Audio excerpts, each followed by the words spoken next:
Welcome to the 1986 heavyweight bout between Mike Tyson and James Tillis in Glen Falls, New York. Let's now join our ringside announcers. And now, here comes 19-year-old Mike Tyson as he emerges from his locker room and comes toward the ring. You will note one of the characteristics which sets Tyson apart. He wears no robe. He wears no socks with his boxing shoes. He says that makes him feel more like a warrior, more like a gladiator as he entered the ring.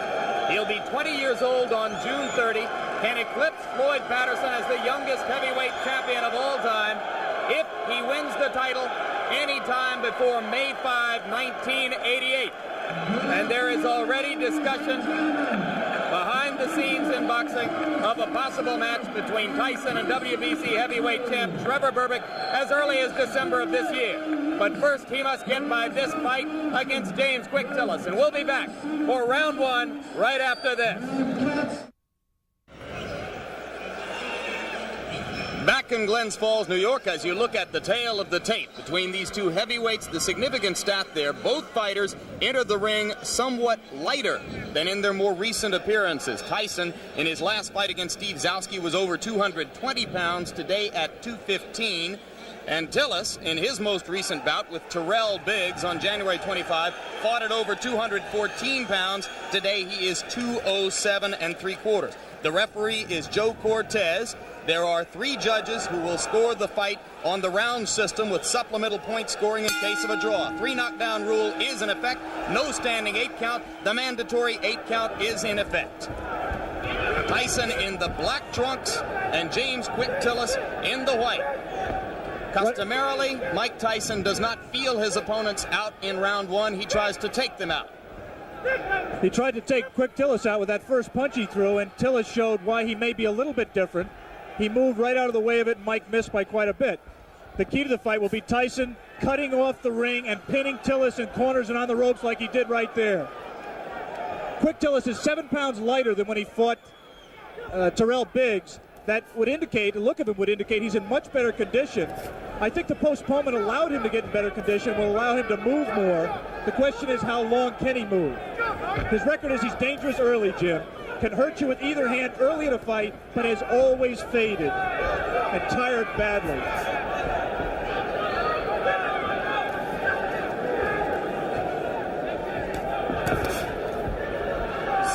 Delivering the left jab and following with the right. He is not running away from Tyson, and Tyson goes to work on the body. Some say that what sets Tyson apart is the intensity and the effect of his attack to the body. It is amazing to see such a young fighter understand so well the importance of body punching. Generally, it takes a veteran to understand that by punching to the body, you can take all that movement away from James Tillis, and that's what Mike Tyson plans to do. You saw Tyson with the left hook splitting Tillis' guard and getting the punch through moments ago as he had Tillis in the corner. Joe Cortez, the referee, the only one of the 3 judges in Las Vegas a few weeks ago who scored the Larry Holmes-Michael Spinks fight in favor of Holmes. That was an excellent right uppercut by Quick Tillis, which is a punch that should be effective against someone who comes in burrowing in like Tyson does. For some reason, Tillis landed. He was so shocked he grabbed.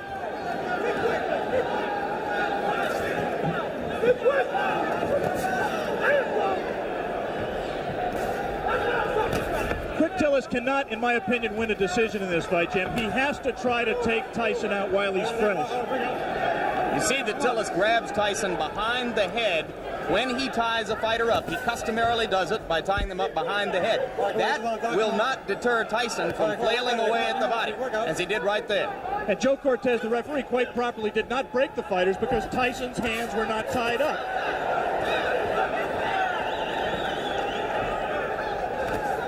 Again, the right uppercut just missed that time by Tillis. Late in round one, a round in which Tillis has not acquitted himself too badly, as he has managed to stay away from Tyson's thunderbolts, although he just took a right hand. We'll be back.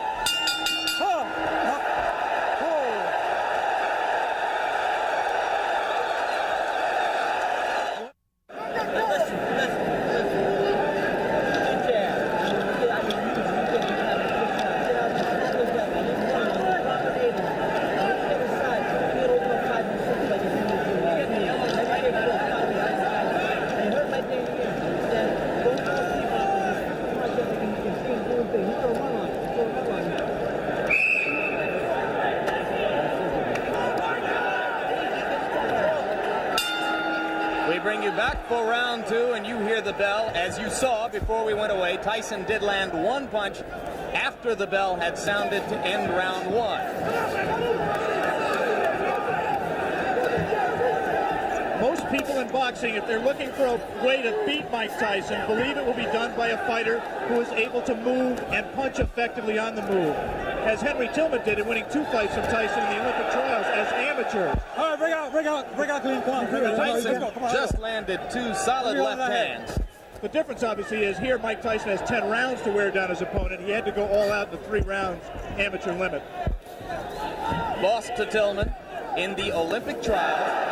Right hand lands flush on the cheek of Quick Tillis, but that was an extended right hand. He was not in close enough to do maximum damage. Yeah, but he's not letting go of Mike Tyson. He might be shaking his hand, which generally means that he was hurt by the punch, even though it was, as you say, extended.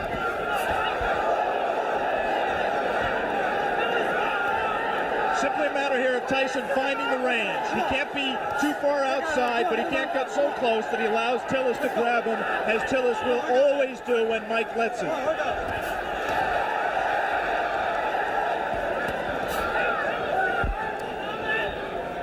Tyson can be hit. He was openly disappointed with the number of times that Steve Zowski landed on him in his last fight. Any custom auto-trained fighter prides himself on his defense. And Mike really was disappointed that Zowski hit him with some right hands, really silly right hands that he should not have been hit with. It was just a loss of concentration. The right hand by Tillis was blocked there. A jab by Mike Tyson, a rare punch for him in his first 19 fights, a punch that he is smart enough to know that he's going to need if he's going to move up to world-class competition. He's been using it more in training and says he will see a lot more of it in this fight. He just tried it there till Tillis knocked down 2 of them.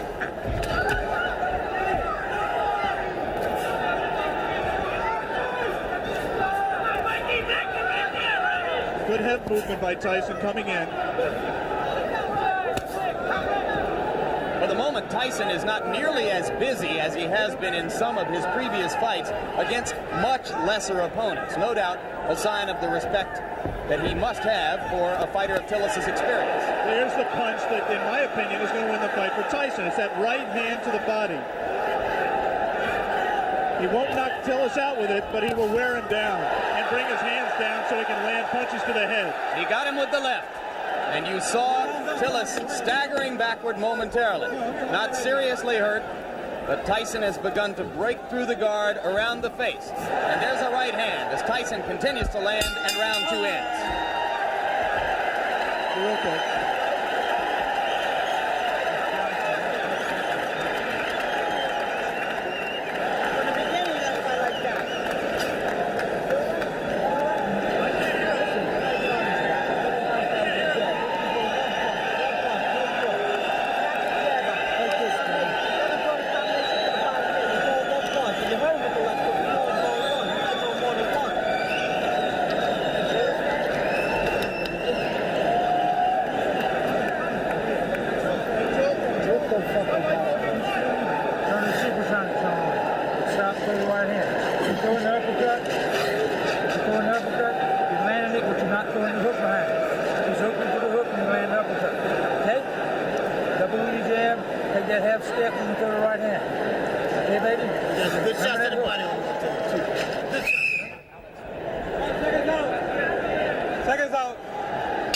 Back in Glens Falls, New York for the beginning of round 3. More than 8,000 people here in the Glens Falls Civic Center.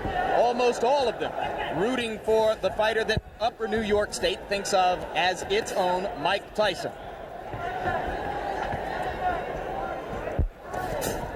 Right now, all of the aggression is out of Mike Tyson. He is keeping his distance. He's trying to learn how to box with James Quick Tillis. It is not, or has not been to date, his fight.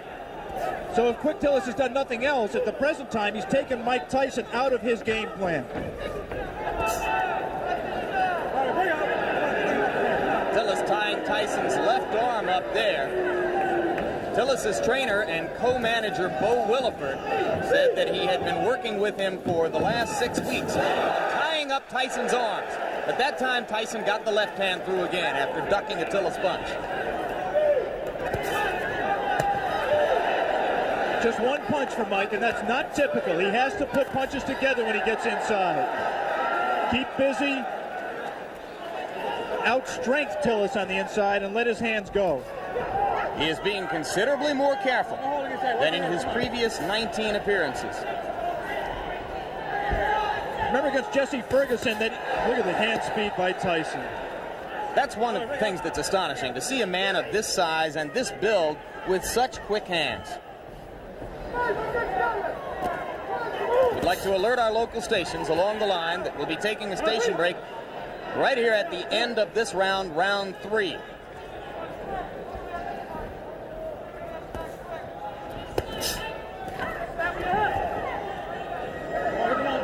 I was saying in the fight against Jesse Ferguson, Ferguson fought a negative fight, fought to survive for the most part.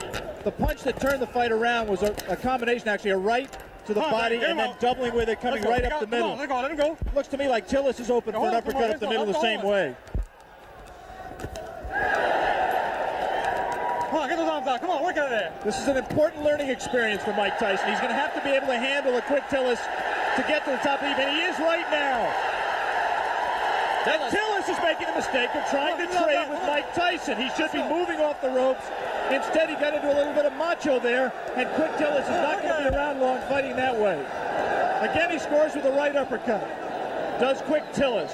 Repeatedly, Tillis has scored with the right uppercut. But Tyson is beginning to wear down Tillis' defenses, particularly when he catches him against the ropes and then releases the hands. Round 3 coming to a close, and Mike Tyson warms to the task once again as the round comes to a close. Back with more after this word from our local station.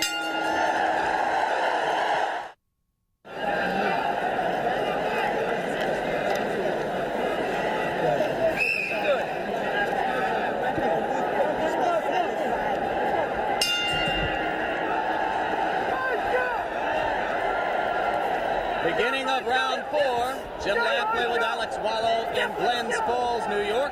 If you are scoring in rounds, as they do here in New York State, I had the first round even and have given rounds 2 and 3 to Mike Tyson. Right hand lands on the point of the chin, but he didn't get all of it. And a good left hook by James Tillis. And again, inexplicably, Quick Tillis grabs after he scores the best punch he scored in a couple of rounds. He should put punches together, punch in combination, and he might give Mike Tyson more trouble than he wants.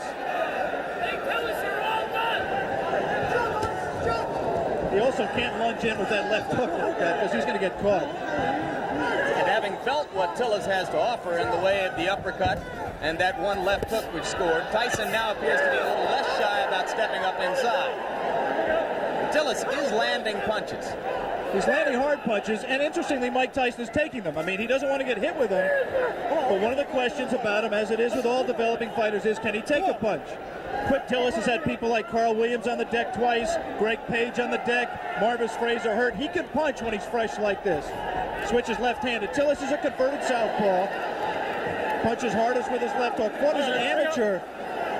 Fought as a southpaw as an amateur. Turned around in the middle of his amateur career.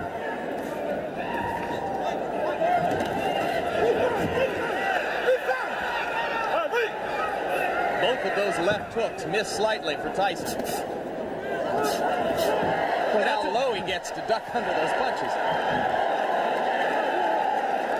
Extraordinary. Tillis could have butted him with his knee there. Right now, Mike Tyson is having problems solving James Quick Tillis.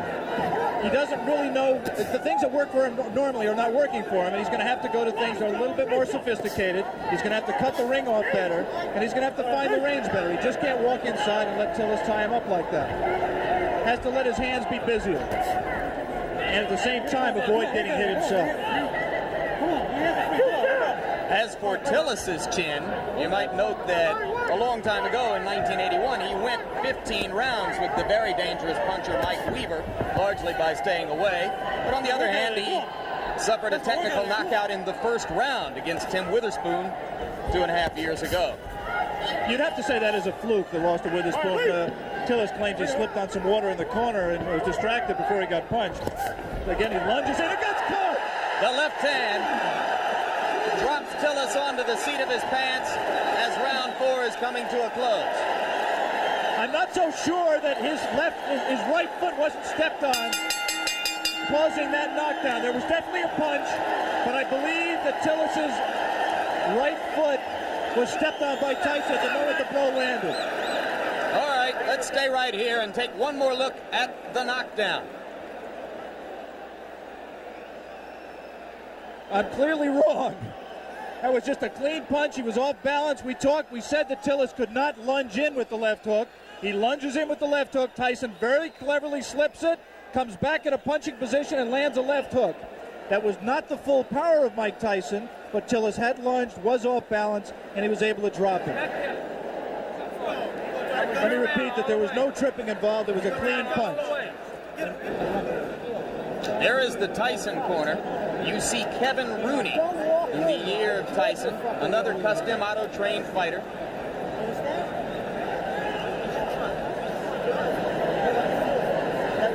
The longest Tyson bout was the fight against Jesse Ferguson. A TKO at 1 minute 19 seconds of the 6th round. Now round 5 begins here in Glens Falls.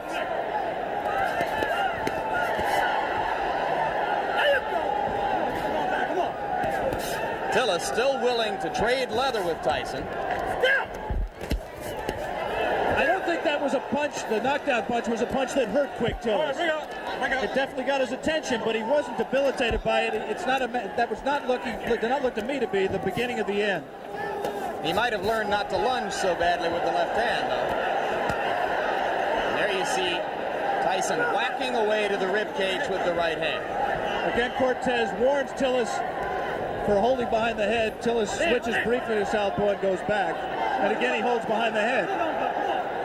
Mike Tyson is not doing his job in those clinches. His hands are free, but he isn't using them.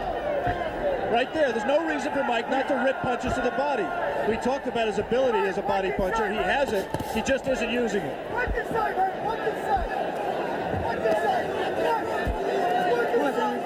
All right, bring it up. Let's go, step back. Tillis turns away for a moment to spit, but so far he does not look hurt, as Alex pointed out. Looks rather fresh. Has had a tendency in the past to tire.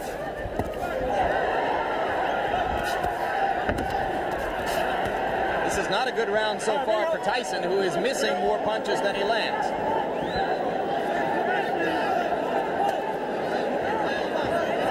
And again, not busy in the clinch. That's frankly astonishing because the opportunity is there for him to do a lot of damage. There, he gave a half-hearted effort at that combination we talked about, the right to the body and the right uppercut, but he didn't land it. He did land punches at the end of the flurry. And that's what he has to do with Tillis. He has to keep punching. He's just letting isolated punches go. Like a single left hook, nothing behind it. He has to punch in combination to be effective. There's a great tendency here to compare Tyson to another young heavyweight, Olympic super heavyweight gold medalist Terrell Biggs. Tillis extended Biggs to the full 8 rounds, where Biggs got the decision, and that was on January 25. 2 good short chopping right hands by Tillis. Tyson waiting for Tillis to open up, and those 2 body punches did get Tillis' attention, and he grabs. Just the grimace on his face alone, I think, indicates that Quick Tillis was hurt by those 2 body punches. And the right hand got through the guard onto the cheek of Tillis, who looks a little the worse for wear now in the last minute of round 5. So after a slow first minute and a half in this round, Mike Tyson has reapplied the pressure.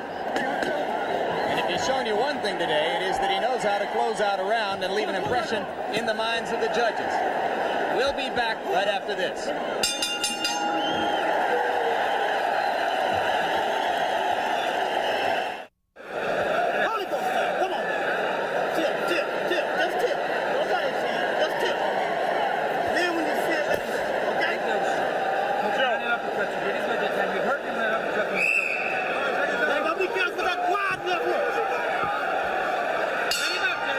We are back for round 6. And it's a piece of trivia at best, but now Tillis has an opportunity to go farther with Tyson than any of his previous opponents if he can last past 119 of this round. Well, I think if Mike continues to fight this way, Tillis has the chance to break the knockout string. He's got to be busier. Tillis does have a tendency to tire very badly in late rounds. He was exhausted at the end of his 8-round fight with Tyrell Biggs, and this is a 10-round fight. But Mike Tyson has to throw punches that mean something and throw them in combination. Those are just arm punches. There's nothing on those punches. Just count the number of effective punches that Mike is letting go. And they're very few. Let's go. He's just trailing Tillis around the ring. Not cutting it off effectively. Come on, work out there. Come on, work out your hands. Allowing himself to get tied up, accepting clinches. Now the crowd begins to implore Tyson to give them something a little bit more exciting than what he has demonstrated here. And now it becomes clear that Tillis will last longer than anyone else has, as we have just passed the point at which Jesse Ferguson was bid to stop by Luis Rivera in Troy, New York, a couple of months ago. That punch missed, despite the crowd reaction.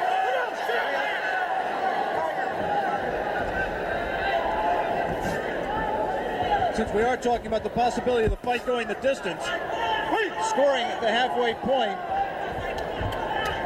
I've given Tyson 3 rounds, Tillis 1 round, and 1 round even. I did not score the 4th round, which is the round in which a knockdown, a 10-8 round for Tyson. I only gave it a 10-9 round for Tyson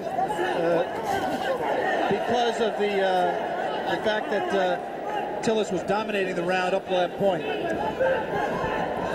The point system is, of course, supplemental only. The round system stands up unless there is a draw. Personally, Alex, I have it 4-0-1 for Tyson. I've not given Tillis a round. There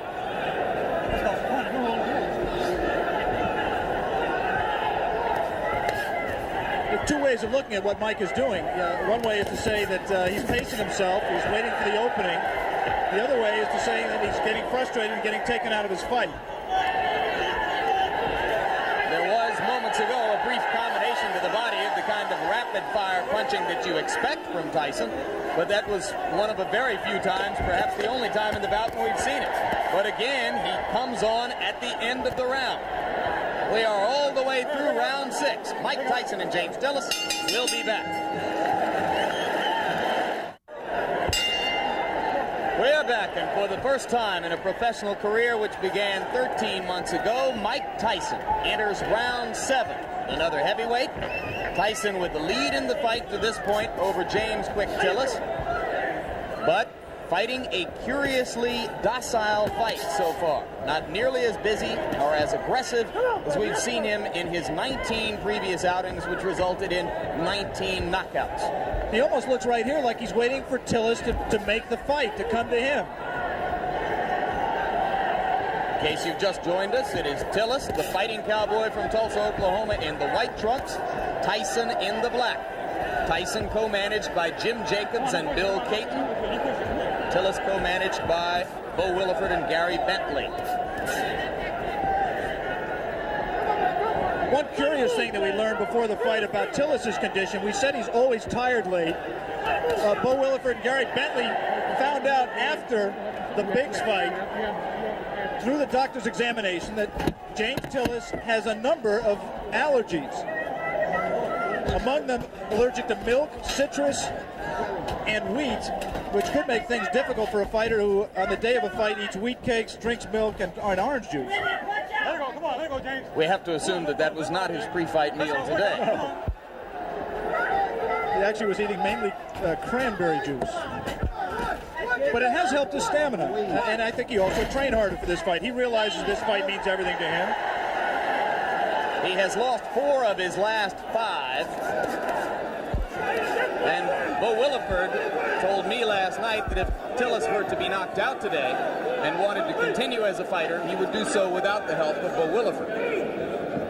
Yeah, this is career time for James Quick Tillis.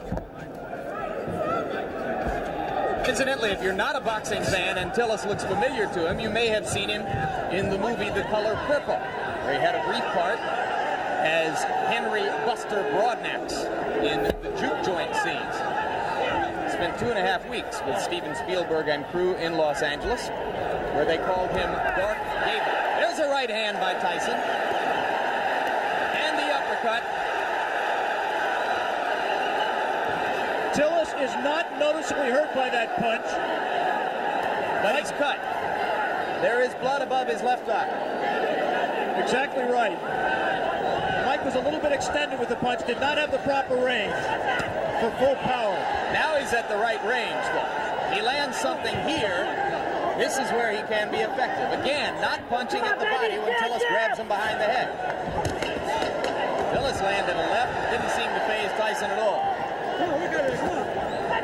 We will stay here between rounds, as it is Tillis who tries to flurry at the end of round 7, with the blood now seeping out from an apparent cut above the left eye.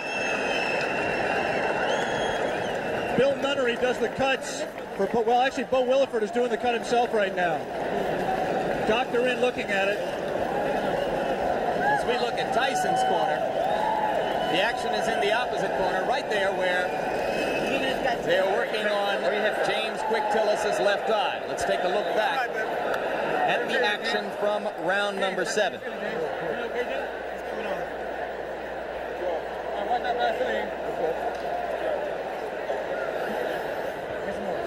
You see what Tyson did there. He scored the right hand to the body, missed with the right uppercut that we thought he could land if he kept throwing it, but continued to punch.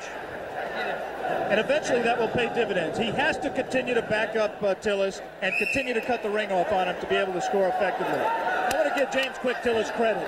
He's been in with a tough young bull, and he's fought harder and stronger really than I've ever seen him fight in his career, including the time he fought for the title. He is showing something that a lot of people have questioned over his career, and that is his heart. He's cut, he's taken some brutal punches, and he is fighting back, moving and still trying to win this fight.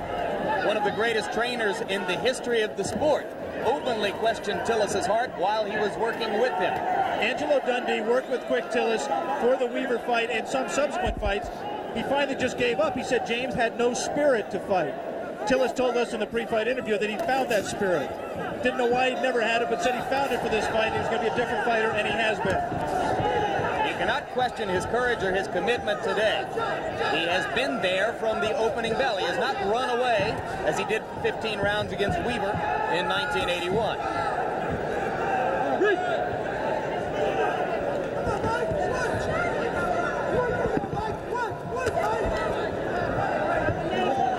Tyson looped that right hand, and you have to wonder if perhaps Tyson is getting a bit anxious. We are into round 8. The knockout string has been a prominent part of the marketing and publicity which has surrounded Tyson's rise. It won't be quite the same if he's 20-0 with 19 knockouts. There's no question that up till now, if the fight continues this way and goes to a decision, Tyson, in my opinion, will win the decision, but the Mike Tyson mystique will suffer. He has not scored a knockout. He has not really hurt Quick Tillis, even though he has knocked him down and cut him. And he's let Tillis stay in the fight when other fighters, such as a Tyrell Biggs, really had Tillis out of the fight and in more trouble. In fairness to Tyson, we should repeat, Tillis appears to be in much better condition for this fight. Could that, in fact, Alex, be good for Mike Tyson? Yeah, I think ultimately you're exactly right, Jay. This kind of a fight is absolutely essential to his learning experience. It's obvious for a fighter who punches with as much power and who places as much of his fight plan on power as Tyson does, that any kind of movement cuts down on his power because it doesn't let him set himself as well. It was inevitable that he was going to have to learn how to fight a guy who could move and box. It's good that he's fighting one like Quick Tillis to get that learning experience. And maybe if he has to go to decision to win the fight, then there won't be as many people asking every day, when are you going to fight for the championship of the world? Those same people who are questioning his chin and his ability to go rounds will turn around now, since he's demonstrated that he has not gotten exhausted and he's taken good punches, will now turn around and say, well, he can't punch. Mike Tyson just went left-handed, and that was decidedly left-handed. It's the first time he's been that committed to a left-hand stance since his 4th professional stressful fight. It means he's a little bit confused, a little bit frustrated, and he's willing to try anything new right now.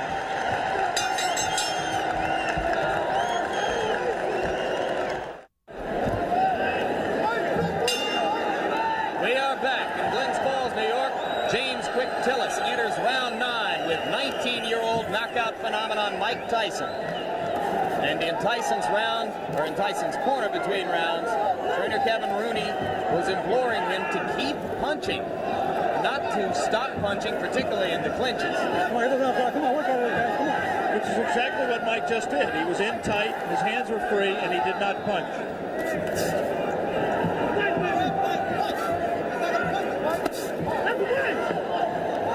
This Mike Tyson looks very much like the Mike Tyson who lost 2 close decisions to Henry Tillman in the heavyweight trials for the Olympic Games in 1984. He is confused by the movement.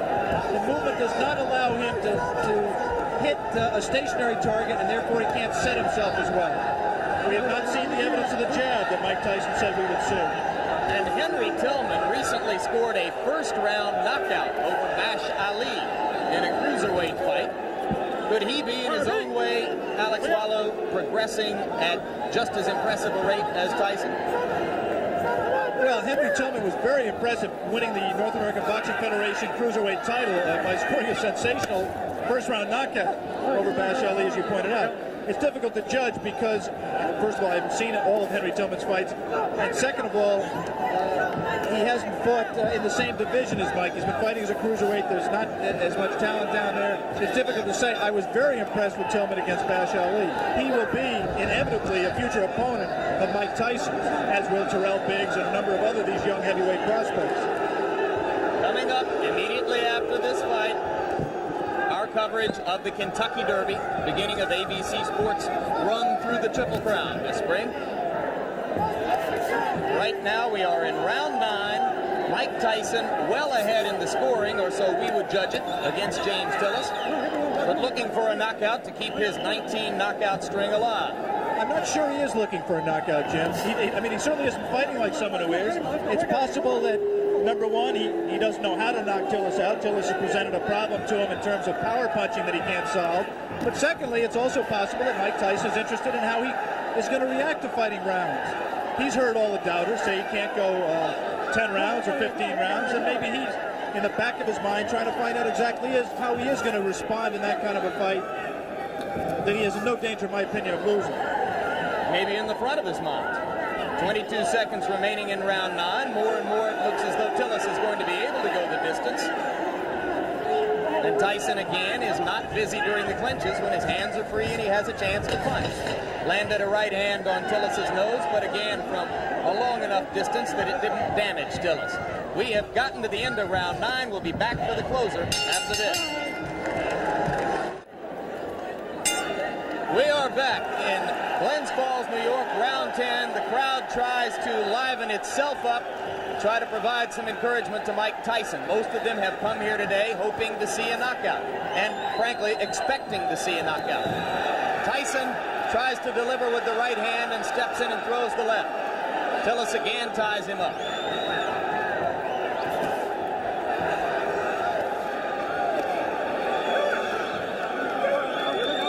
James Tillis is still a dangerous fighter. This is the most power and zip he's had in his punches at this late stage in a fight that I can ever remember. Tyson knows it, and I just don't think he's going to take any unnecessary chances. You can be sure he wants to keep the knockout string alive. But he also is just not going to take any unnecessary chances. He wants to win a decision, win a fight. He'll be 20-0, still undefeated, and in his mind, I think, still well on his way to a heavyweight championship. Could Tillis have revived his career somewhat, even with a loss, if he stands up? Well, this certainly is a respectable showing, and there certainly will be notoriety to the man who broke Mike Tyson's knockout string, especially if Mike resumes the knockout string after this fight. Always difficult to know why a crowd is booing. You can't psychoanalyze 8,000 people. I think it's possible that they're disappointed in Mike's performance. They came here wanting to see him do what he's done in his previous 19 fights, and he doesn't appear at this point to be going all out to satisfy them. Landed the left hand, but Tillis stood right there. Cut is no longer a problem. It has been effectively stopped. Tillis comes straight in.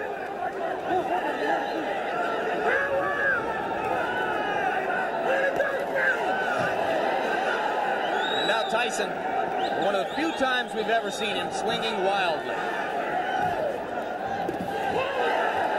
Good left hand. Tillis is still there.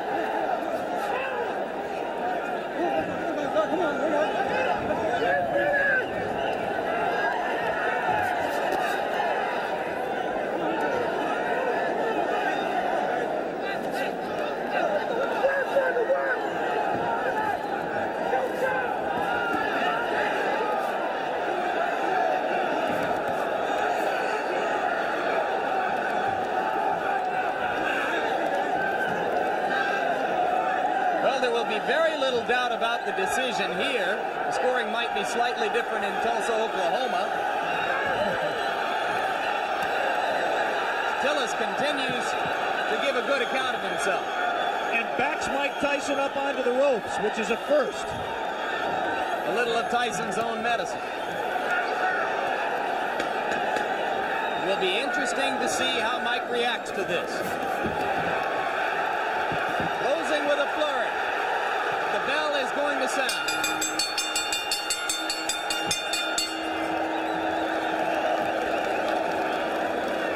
Big smile on the face of Bo Williford as he steps into the ring.